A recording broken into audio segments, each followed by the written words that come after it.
story, in tonight's top story. At 6:30, people in Trenton are remembering the life of a fallen Hancock County Sheriff's deputy. Friends, family, and former co-workers paid tribute to Deputy Luke Gross, who died in the line of duty about 5 years ago. CENTER Maine's Ryan Bell shows us what it means to those who knew him. This is no longer just a road. Today, this officially becomes the Deputy Luke Gross Memorial Highway. This stretch of Route 3 in Trenton forever memorialized in his name. Today serves as a reminder of his service, his sacrifice, and the impact that one individual can have on the community. Hancock County Sheriff's Deputy Luke Gross died here in 2021. While responding to a call on the side of the road, he was hit and killed by another vehicle. Gross was just 44 years old. 5 years later, his legacy lives on. He really had a passion for interacting with kids and having an impact on their future. Inspiring the next generation through camps and school programs, something that stuck with his son Ryan. You can see what an impact he had on his son's life because his son is on a path now to become a sheriff. Family, friends, and former colleagues honoring his life Friday after state lawmakers passed legislation to name this part of the road in his honor.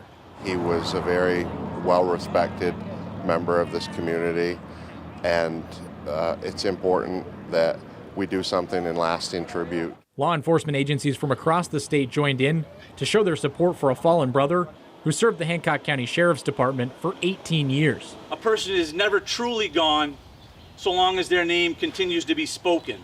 To make sure his name, and more importantly, his life, is never forgotten. He continues to have an impact on the community today, so it's certainly something to bring notice to and to cherish and to remember. In Trenton, Ryan Bell, News Center, Maine.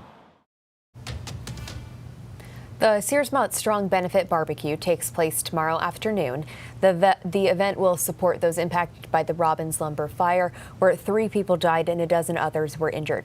Saturday's benefit will include a barbecue, live music, and raffles. Proceeds will help the Searsmont Fire and Rescue Departments replace equipment lost in that fire, as well as support victims and their families. Organizers say their goal is to raise $50,000. When that tragedy hit, it wasn't just Robbins Lumber, it was the whole community got hit. And we were there to help Robbins Lumber as well as the firefighters and rescue that came to aid them. They were also hit. So it's kind of a joint benefit for all 3. That'll be held tomorrow from 3 p.m. to 7 p.m. at 1430 Moody Mountain Road in Searsmont.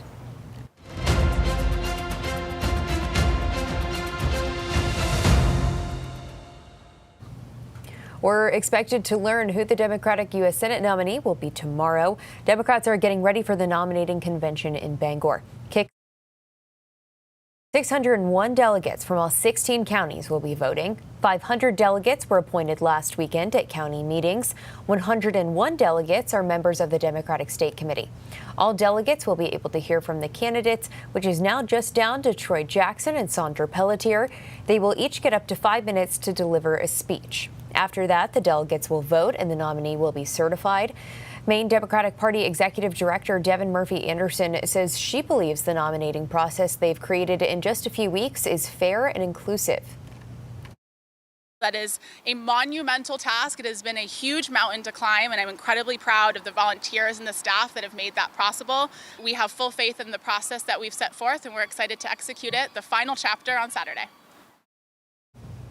Tomorrow's convention will not be open to the public, but if you'd still like to watch, we will be streaming it on our new CENTER Maine app. Maine Health is considering closing its birthing unit in Damascotta because of low staffing and fewer births. If the unit closes, it would be the 5th birthing unit to close in Maine in the past 2 years. Today on the campaign trail, gubernatorial candidate Hannah Pingree outlined her plan to improve access to maternal health care if she wins the November election. Pingree says she wants to create a maternal health care summit, bringing together lawmakers, healthcare workers, and Mainers. She also wants a 1-year moratorium on new birthing unit closures if she takes office.